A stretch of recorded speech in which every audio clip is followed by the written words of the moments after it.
Hi friends, ఎలా ఉన్నారండి? అందరు బాగున్నారండి? నేను కూడా చాలా బాగున్నా. వెజిటేబుల్ బిర్యానీ చేసేందుకు కూరగాయలు అన్నీ కట్ చేసుకున్నాను. ఇదిగోండి, క్యారెట్, ఆలుగడ్డ, పచ్చిమిర్చి, నిమ్మకాయలు, వెల్లుల్లి, ఇదిగోండి పుదీనా ఉంది, ఇందులో కొత్తిమీర. ఇంకా వెజిటేబుల్ బిర్యానీ చేసేద్దాం పదండి.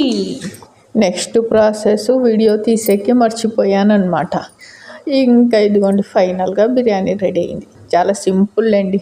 అన్నీ తాలింపు వేసుకొని బిర్యానీ మసాలా, అల్లం వెల్లుల్లి పేస్ట్, ఉప్పు, కారం, పసుపు వేసి అవన్నీ బాయిల్ బాగా ఆయిల్లో మగ్గిన తర్వాత 70% రైస్ కుక్ చేసుకొని ఆ మసాలా కర్రీ ఉంది కదా, అదే వెజిటేబుల్స్ కర్రీ మొత్తం ఇందులో వేసి నెయ్యి, నిమ్మరసము, పుదీనా, కొత్తిమీర వేసి దమ్ పెట్టేస్తే అయిపోయింది వెజిటేబుల్ బిర్యానీ. కొంచెం తీసుకొచ్చి కాకులకు పెట్టాను. కాకులు ఎంజాయ్. పక్షులు రోజు కొద్దిగా అన్నం పెట్టాలి.